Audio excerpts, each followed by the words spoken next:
The third Kansas State pitcher of the evening is the freshman left-hander from Altadena, California, Adam Arther. You see a funky delivery and some funky numbers for the left-hander Arther. Absolutely. It's going to be a tough at-bat for left-handers. The way he steps closed off, the ball's going to start from behind their back and then come across the plate right there. I mean, it's really difficult. I mean, you're up there as a left-handed batter, and you're going to see it come from your back and then come across. So, and the little sidearm action there. So it's going to be tough at bats. Pitched just a third of an inning in Saturday's loss at Oklahoma. Pitched a shutout inning the weekend before at UCF. That was when the Saturday win for K-State, when they beat UCF on Saturday, lost on Friday and Sunday. This is a K-State team that has lost the last 3 weekends in Big 12 play. They lost 2 of 3 at home versus Texas. They lost 2 of 3 at UCF and lost all 3, including a walk-off winner on Sunday at Oklahoma. So you have to go back to the March 22nd through 24th series at Houston when they swept the Cougars in Big 12 competition. But it has been 3 straight series losses for K-State. A reason why this Tuesday night matchup is so big. RPI NCAA tournament at large-wise, as Arther pumps in strike 1 to Maddox Delina. And you see right there in that inning, he faced one batter. Evans was out, and you can feel like there's going to be matchups the rest of the way through. And he feels like he has a good matchup right here with the lefty coming in and really making it difficult at bats.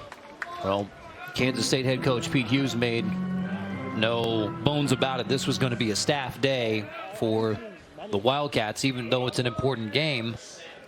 Didn't feel like they could hand a baseball over to Ty Rule or anybody else and get 5 innings. No, and that's bullpen days, all staff games.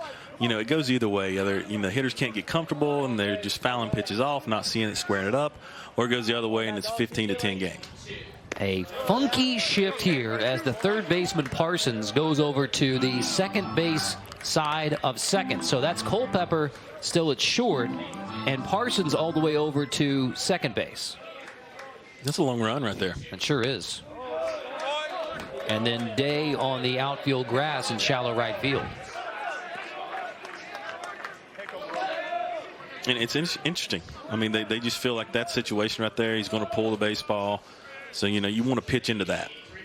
Full count pitch. Hard hit. Beats the shift and rolls to the wall and right. Around first base, Delina. He's chugging for second. The throw comes in. Not in time.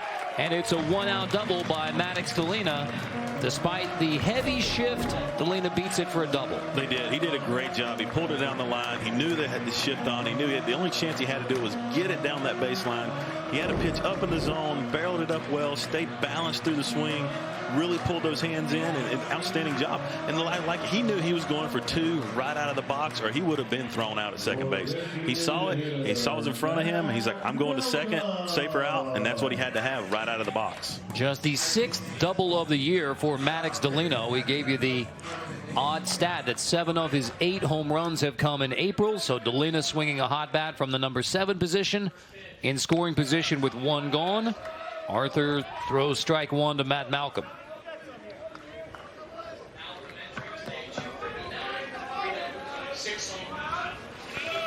Arther struck out swinging against Evans, his last appearance. That was back in the 3rd inning. It was a 3-pitch strikeout and looked like Evans was rolling. He had retired the first 4 hitters that he had faced and then ran into trouble, giving up 2 runs in the 3rd.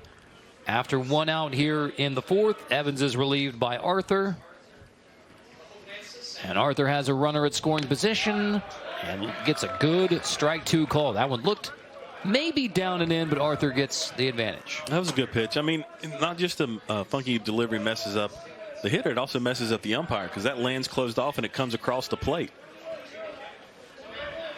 Big call from Rob Healy there. The 1-2 down in the dirt, blocked by Pelletier, keeping Delina at second base. And you can tell a demeanor change with him out there on the mound right now. He knows he's got to keep this ball down in the zone, something he can't drive because a base hit probably going to score that run at second base. A 2-2 pitch is just outside. Full count to Matt Malcolm, the DH. Malcolm has home run power, 6 home runs, although Noticeably, as the sun goes down, the wind is dying down right now as well. It's blowing out pretty strong to right field during warm-ups. Full count, swing and a miss. Malcolm is down on strikes. A big K for Adam Arther. Huge pitch right there. I mean, he just put that pitch right in the inside part of the plate, right underneath the barrel. We can't get it. Outstanding pitcher's pitch right there. And now he's really one pitch away from being out of this situation right here. Spur, who doubled and scored last inning in the third, looks at strike one. May have offered at the pitch as well. Regardless, he's down in the count 0-1. I like how quick he's working too. He's getting the ball, going right after the hitters, and don't want to give them comfortable in their box. 0-1 to Spur, popped right side, out of play. It'll be strike two. So for me now, you've set this up to where I'm going to throw one or two pitches. Ball in the dirt or ball in the dirt. That's really what you got to do. I mean, right now you want to throw that breaking ball like you did the last batter, down in the zone, try to get them to swing at your pitch. Except even further down, right? Absolutely. You want it to bounce. There's the pitch. Got a little bit too much of the plate. Parsons across the diamond to retire Spur. Good stretch at first base by David Bishop to strand Delina in scoring position. But the Huskies lead it still 2-0 into 4. 2-0 UConn on Kansas State as we head to the bottom of the fifth. Carter Blackburn, Todd Coffey, joined by Pete Hughes, now in his 6th season coaching the Kansas State Wildcats. And Coach, we talked to you about this a lot before the ball game, but I'm interested to hear your thoughts and for our audience just how different in 2024 these midweek games are and how important this game is for your program. Yeah, you know, it's all part of your resume at the end of the year. It doesn't matter when you're playing these games. The committee's looking at strength of schedule and your opponents and their RPI. And if you live in a part of the country where the RPI is not strong out of your conference, then you got to get on a plane midweek, take your kids out of class, and try to build a resume. Yeah, and with your pitching staff right now, they're doing a great job of limiting the crooked innings. What do you see moving forward with your bullpen right now? Yeah, we'll probably mix and match, and if we can get to Wentworth, that's what we're going to try to do. But we got to get a 2-out hit here to do that. We haven't matched UConn on the 2-out RBIs. That's the story of the game. Appreciate the time, Coach, as that grounder is handled by Day for out number 1. Thank you for the time, Coach. Thank you, guys. Coach. So Padilla is retired here in the 5th. Pete Hughes, who has been a head coach at Boston College, Virginia Tech, and Oklahoma. And this is a lot of respect between these two head coaches, Pete Hughes and Jim Penders. They kind of came up in the Northeast New England area together. And Jim Penders just a little bit behind Pete Hughes, but that's why Pete Hughes said we know we needed to schedule up in the midweek. Playing a program at UConn was by design. Yes, you can tell there's a lot of respect between these two coaches. We're watching them after batting practice, just talking to each other, and the admiration they have for each other is really showing in their ball clubs. And it was Jim Penders who pointed out that Pete Hughes from, as they call it, the City of Champions, Brockton, Massachusetts. I had to look it up. I'll have to pledge that I had to go to Google to get this one. The City of Champions, due to the success of native boxers, both Rocky Marciano and Marvelous Marvin Hagler. Oh, okay.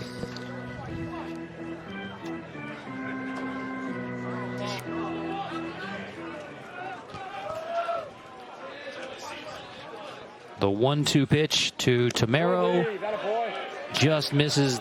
It's 2-2.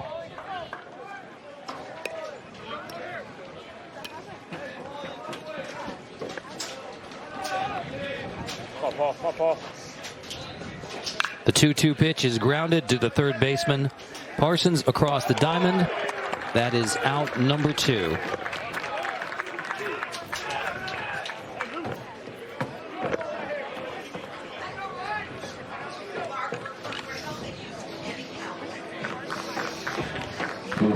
There's 2 outs here in the 5th.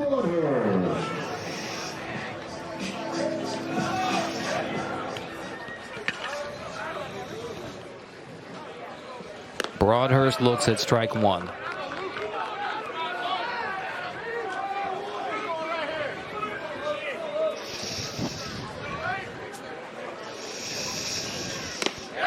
Broadhurst looks at strike 2.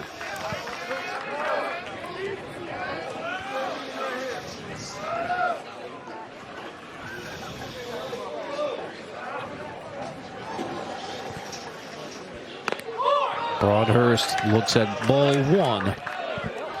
Arther trying to get out of this fifth with a 1-2-3.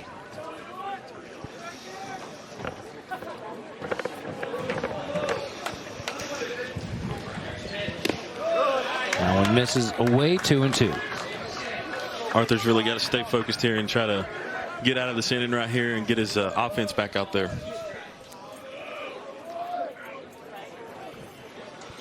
Swing and a miss. Arther K's Broadhurst. It's a 1-2-3 fifth. 2-0 UConn as we have. So a long way to go. We have the third Kansas State pitcher of the game, Adam Arther, still in the game, the lefty. Arther had a 1-2-3 fifth inning. Now he faces 4, 5, and 6 in the UConn order with Morton, Garbowski, and Studley. So RBI number 24 of the season for Corey Morton back in the third inning. The 2-out hit that gave UConn the 2-0 lead. Both UConn runs came in the third. That's a sneaky first pitch strike. Absolutely. I mean, that's a pitcher's pitch right there on the inside part of the plate.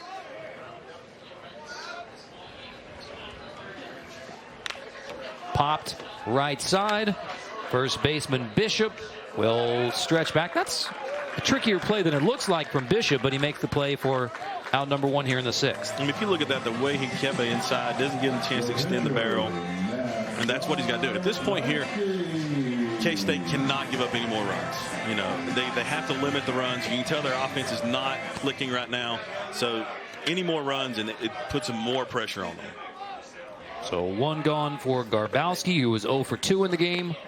Looks at the first pitch from Arther outside for ball one.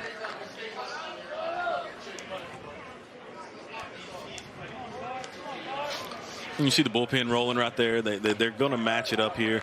He's not going to be out there much longer, and he knows it, and he knows he's out there just to probably get this left-handed batter. Ty Rule started this game for Kansas State, went only 1 inning. Then Andrew Evans, 2 1/3, gave up both runs. And now the third pitcher of the game, Arther, the freshman from Altadena, California, Polytechnic High School. Here goes your shift again right here. With two strikes. They shift everybody around. A major shift.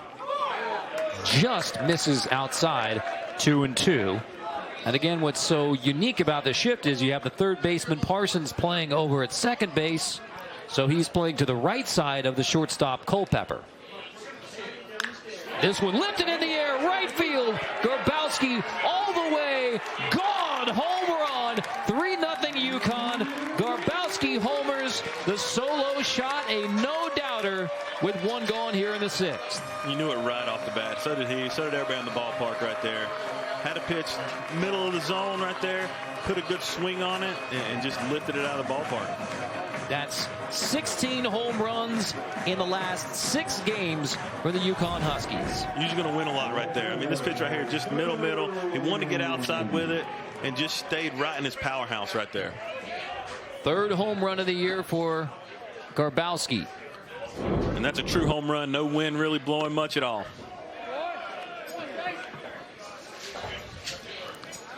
And this is what UConn has to do right here to continue to win and make consecutive runs right here the rest of the ball.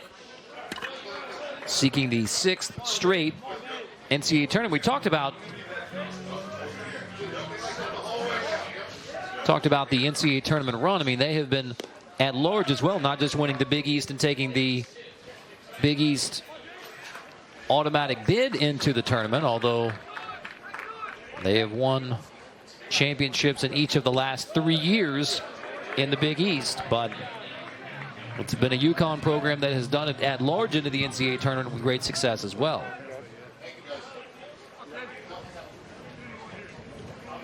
Studley the batter with 1 out. Big swing by Studley. Grounded to Parsons at third. Across the diamond for out number 2 here in the 6th. I believe the ball got stuck in his glove right there.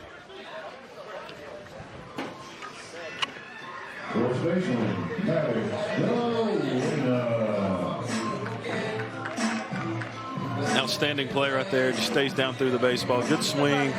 Gets him out of first base. Solid effort.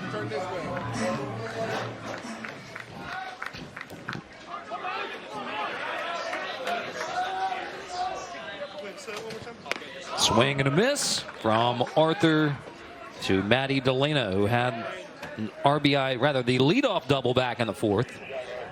Good pitch right there. He was expecting a fastball, change of pace like there with a breaking ball. 0-2. Minus the one pitch, he's had a solid outing right now, and he's definitely dialing it up right now. Delena was the first batter to face Arther when he had a double back in the fourth.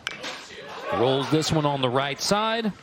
Bishop gloves covering Arther, and that'll end the sixth, but not before Matt Garbowski's third home run of the year. A big bomb for the Huskies. 3-0 UConn.